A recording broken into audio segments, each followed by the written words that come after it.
Hello folks, welcome back to the channel.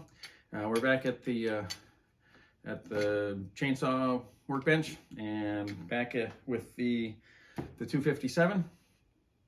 So I got the new piston installed. I didn't put a ring in it. I was just gonna put the new cylinder on it and check it for clearances, squish, things like that.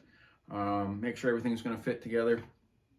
Then we'll, if everything's okay, then we'll reassemble it, and then we'll be able to, I'll have to wait for the moto seal to cure, but tomorrow we'll be able to get this up and running, hopefully. So okay, let's see what happens here. We'll put the cylinder on and see how it does.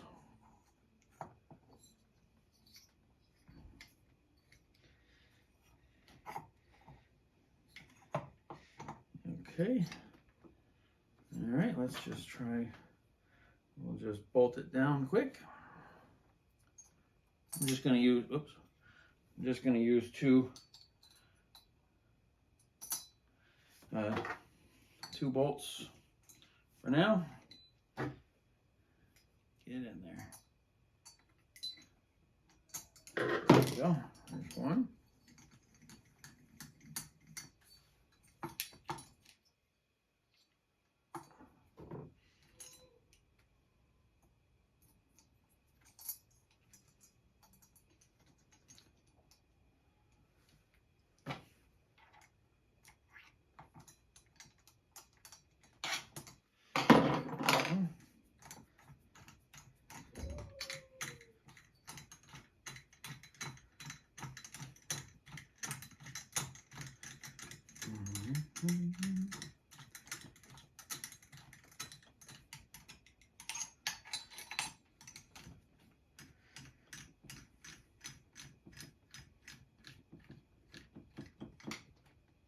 Okay, well, let's tighten down. All right, well, let's see what happens. Uh-oh. Oh, it won't turn either direction. Well,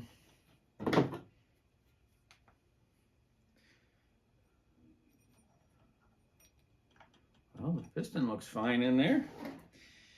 Oh, there it is.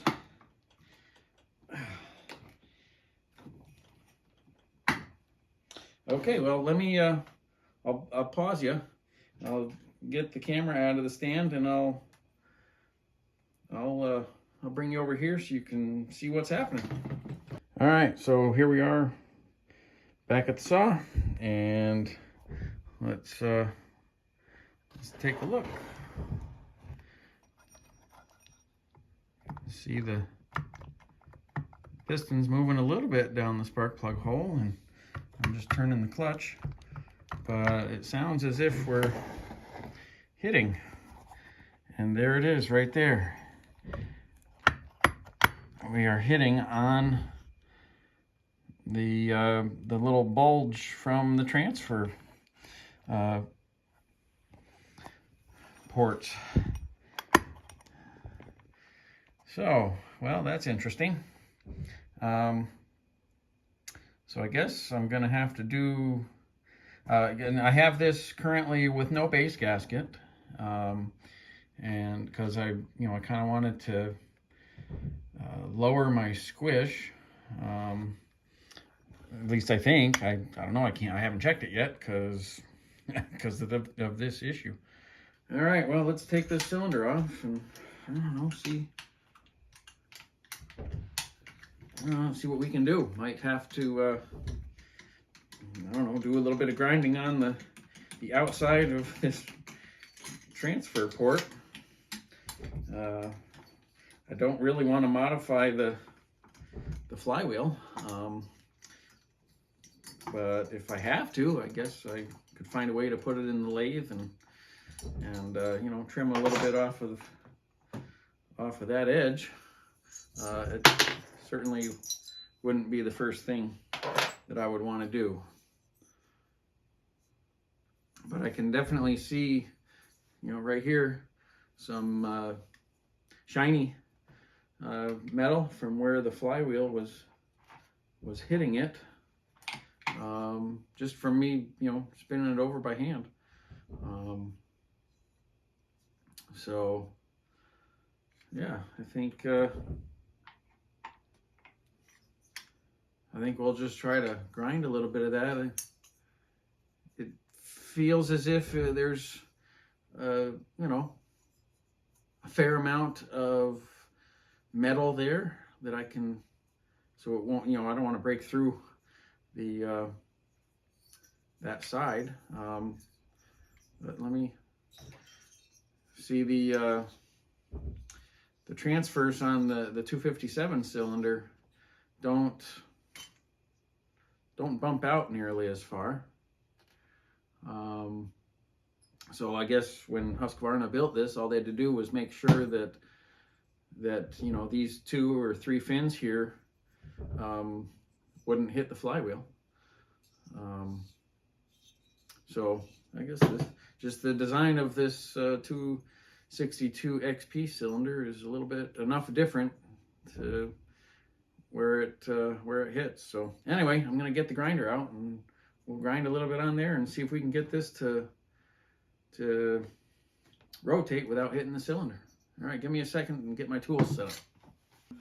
Okay, so I brought you in a little closer so that you know, maybe I can show you what I'm doing. But you know, if you see right here, got some shiny marks on the cylinder, and I'm just gonna, in that area, I'm just gonna shave some off and see if we can get it to fit on. And of course, I'm gonna wear my eye protection and my ear protection. You know, over the years, I do have some hearing damage, so try to protect it as much as I can.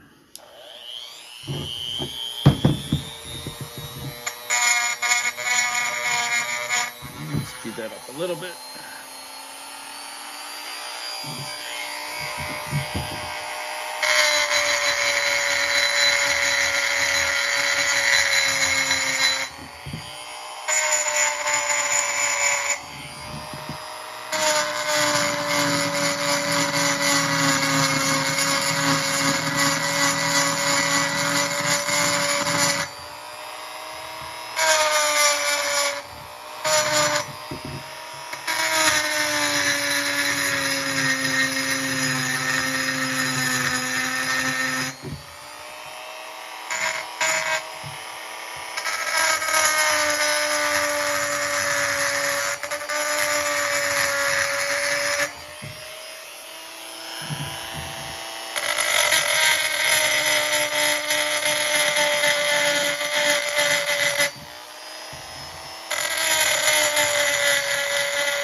All right, so there you can see, you know, I've taken some material off.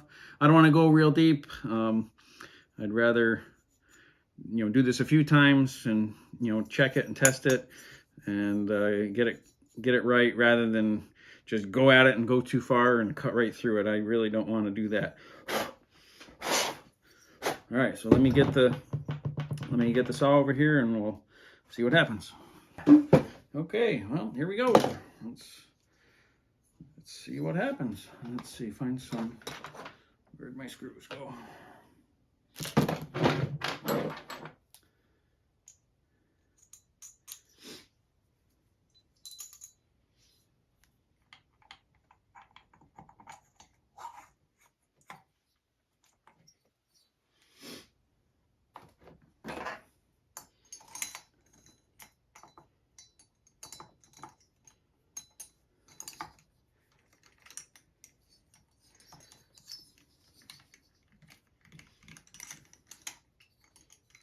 Get in there.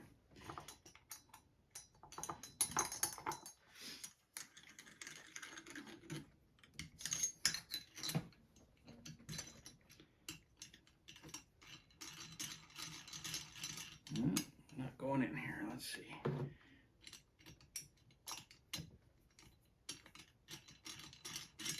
What's going on?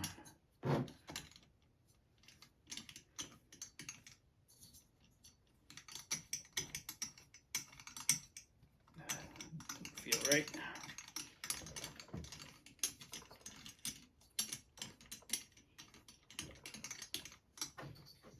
Let me loosen this one up a little bit. Feels like it's rubbing a little on there. There we go, that's better.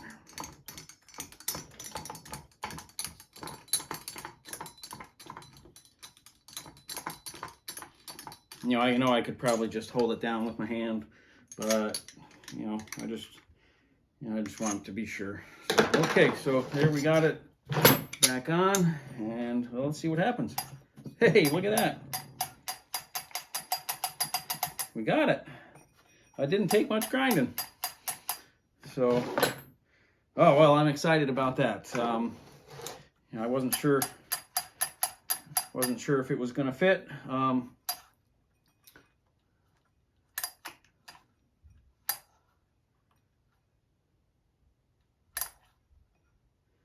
right, well, let's let me get a piece of solder, and we'll see if I can get it to. We'll check the squish.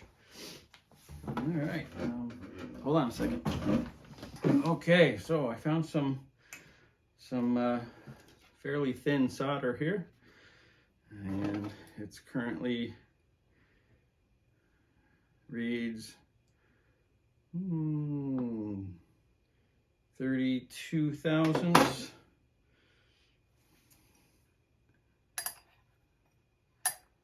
Oh, let's see how this does.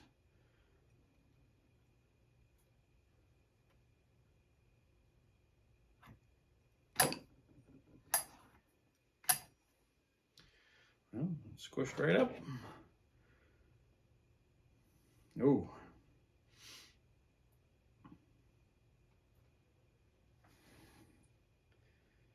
16 thousandths.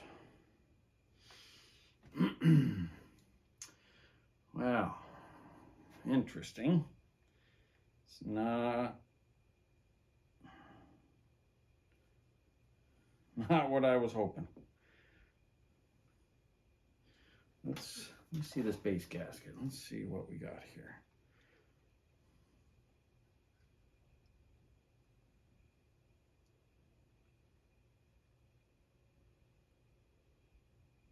Base gasket is 26 thousandths. And boy, 16 thousandths is a little thin. Let's check a different spot. I'm gonna check this. Something over on the side here.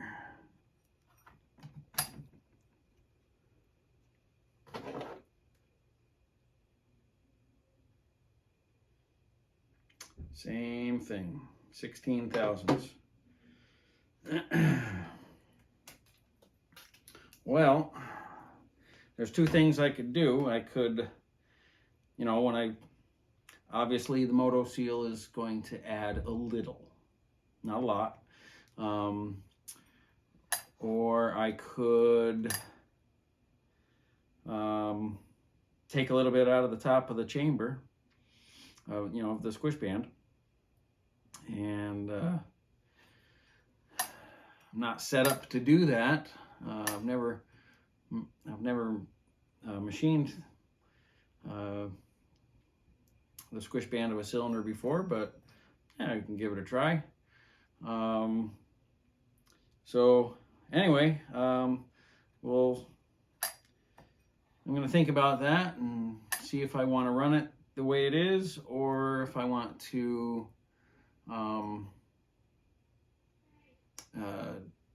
change the squish band, or I guess I could put a slight pop-up on the piston, just to take off a little bit out of on the outside edges of the top face of the piston, but I don't know that I really want to do that either. So anyway, I'll think about it. I'll end this video here, and you know, we solved that one problem and came up with another one. So, but I'm gonna leave it at that, and you know, I hope you have a good evening, and I hope well, it's evening here where I am, but whenever you watch this, I hope you're having a good day, and I hope you enjoy the video. Thank you very much.